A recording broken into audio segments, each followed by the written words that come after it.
Welcome back to Birds of a Feather. This is your daily Baltimore sports podcast. My name is Nathan Stroud, and today we're going to be going over the Orioles' win over the Chicago White Sox, and that also means that the Orioles have officially swept the Chicago White Sox in their first season series sweep of the year.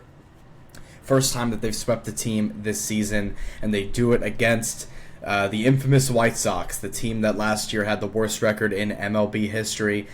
This season, they're on track and on pace to do a little bit better than they did last year, but obviously the White Sox are still the White Sox, and the Orioles go out there and really just take care of business against the White Sox and show everybody that they're really not on the same tier of this team, even though the records are similar.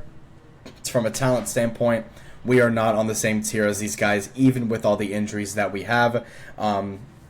We're just a better team than the White Sox, and I'm so glad that we didn't go and lose the series to the White Sox. Obviously, I said if we lose the series to the White Sox, then I think that I would have thrown the towel in on the season, and so would a lot of other people.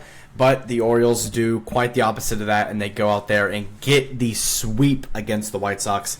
And they go out there and just handle business the way that they should. This is the White Sox. This is a team that you are better than, and they went out and just did the thing that they needed to go and do.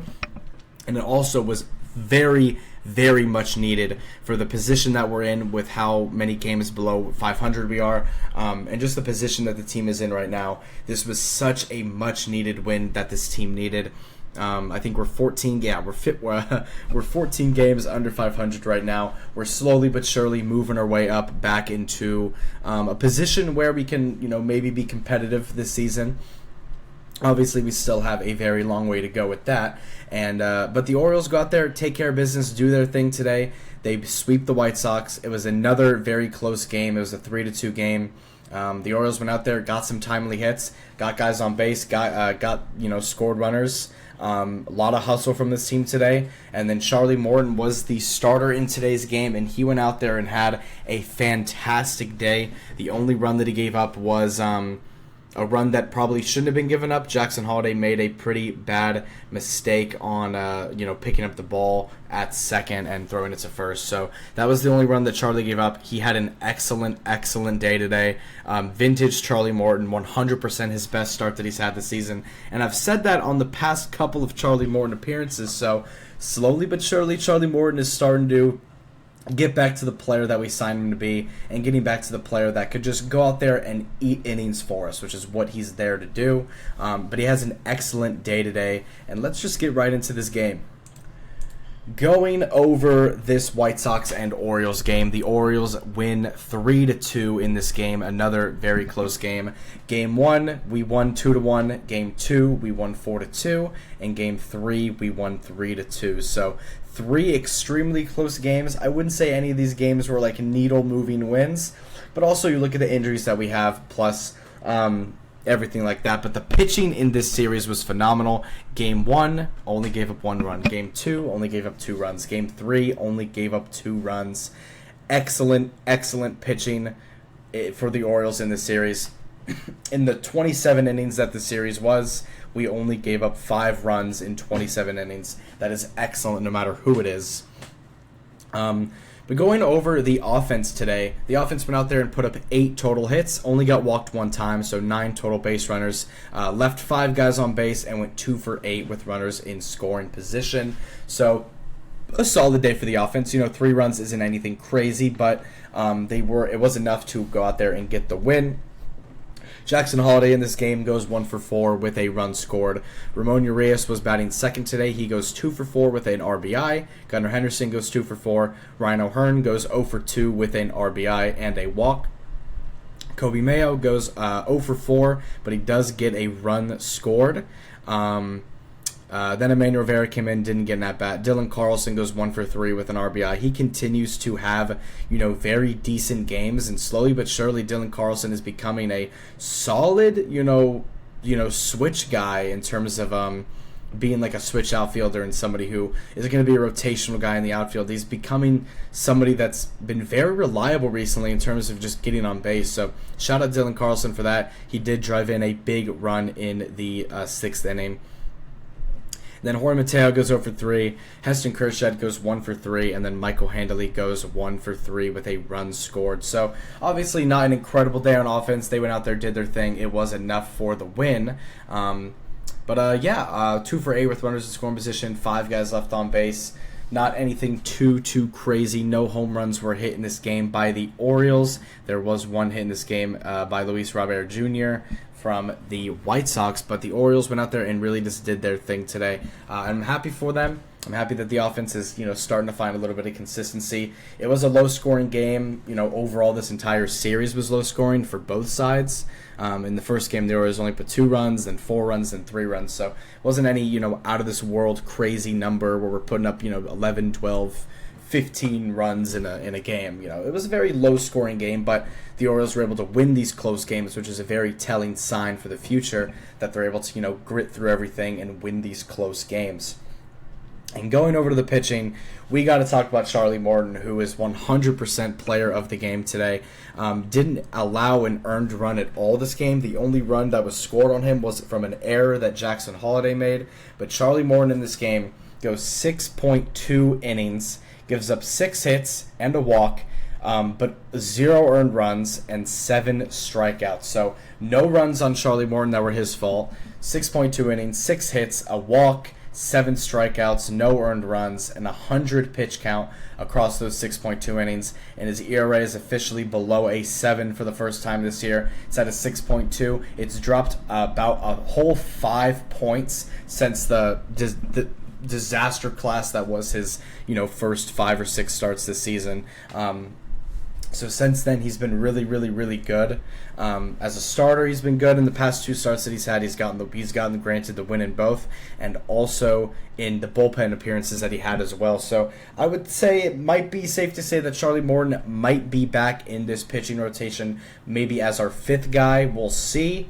From what I can remember right now, it's Eflin, Sagano, Povich, Kramer, and Morton. So that's kind of what it was going into the year. The positions are a little bit different in terms of where they're pitching and, the days they're pitching and the order and all that stuff.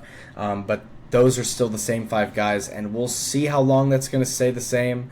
We'll see when, guys like Grayson or Kyle can come back. It's going to be a while, so there's not even a point of talking about that right now. But the pitching has been looking really, really good recently for the Orioles. Gregory Soto in this game, 0.2 innings, 1 hit, 1 run. He's the one that gave up the home run to Luis Robert Jr. Andrew Kittredge, 0.2 innings, no hits, no runs, no walks. Brian Baker goes in there in the 9th inning, gets the save, 1 inning, no hits, no runs, no walks, and 2 strikeouts. So an excellent save by Brian Baker in this game. An excellent game for the Orioles all around. It's really cool to see them go out there and get a close win, because that's something that this team has struggled with sometimes, is just getting those close wins. But they go out there today, they go out there, get the close win, and we move on with that. Again, the Orioles did sweep the White Sox in this series. They're on a 3-game winning streak now. Again, you just have to move forward with the season and just one game at a time. The Orioles have won their past 3 games, obviously all against the White Sox in the sweep. They do have a day off tomorrow before they face the Mariners in Seattle on Tuesday, where the series will start. It's going to be a hell of a pitching matchup in this game. Tomoyuki Sagano versus George Kirby. Obviously, we all know what George Kirby is capable of. You see these numbers that he's had so far this year in the 8.2 innings that he's pitched, and they're pretty bad. He had a really bad start, I think, against the Astros the other day, where he had to get pulled early. But Tomoyuki Sagano versus George Kirby, arguably, one of the Mariners' best pitchers against the Orioles' best pitcher. Tomoyuki Sagano obviously having an incredible year with a 3.2 ERA, with a 1.06 WHIP. So he's been excellent. We know that George Kirby has struggled in the 8.2 innings that he's pitched this year. But I expect that George Kirby's going to be good because, again, he is a player that we know what he's capable of. He's been one of the better pitchers in the American League over the past few seasons for Seattle. Obviously, Seattle has an excellent pitching staff.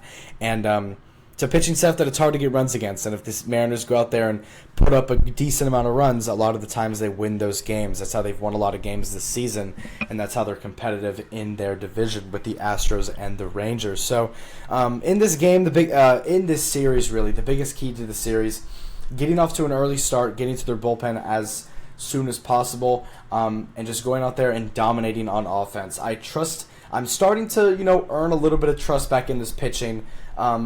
So now that the pitching's been playing pretty solid, we're also going to be getting some injuries back, like Colton Cowser is most likely going to be getting activated before this game. So probably sometime tomorrow during our day off, we're going to get the notification and the news that Colton Cowser is coming back to the Orioles roster for this upcoming 6-game road trip against the Mariners. I don't know if it's going to be during the road trip or if it's going to be at the start of it, but with all the rehab starts that Colton's played, he's also played great in all those rehab starts. So we'll see what happens with that. Colton Cowser hopefully will be back tomorrow. That is obviously a huge name that we're getting back. Him and Jordan Westburg on the offense are, by far, undoubtedly the two biggest names that we're missing. Colton Cowser is obviously your every single day left fielder. Jordan Westburg is your everyday third baseman. So, obviously Colton Cowser, runner-up in Rookie of the Year last year, should have won it. And then Jordan Westburg obviously was an all-star last year and one of the most underrated players in baseball. So we're getting two big names back, two big bats back as well. I don't know if Jordan Westburg's going to come back the same time as Cowser or if it's going to be a little bit later, but I would not be surprised if both of these guys get activated sometime during this road trip, and by the time that we come back home, that both of the guys will be back and ready to go on this roster, and also get some at-bats in during this road trip as well. So they're obviously going to help out a ton. It's really cool to see some of these Orioles injuries come back, because we have not been even close to fully healthy once this season. Obviously, when the season started, we were decently healthy, but we also didn't have Gunnar, and then by the time Gunnar came back, Tyler O'Neill was on IL, and Colton Cowser was on IL, and then a little bit later Jordan Westburg was on IL. So we've had a lot of injuries this season. We know that, but things are kind of stabilizing right now. Ryan Mountcastle, Cedric Mullins are on IL, but they should only be on there for the minimum amount of days, so they should be back soon. Tyler O'Neill should be back soon. Ramon Laureano should be back soon. And then obviously Jordan Westburg and Colton Cowser should be back very, very soon.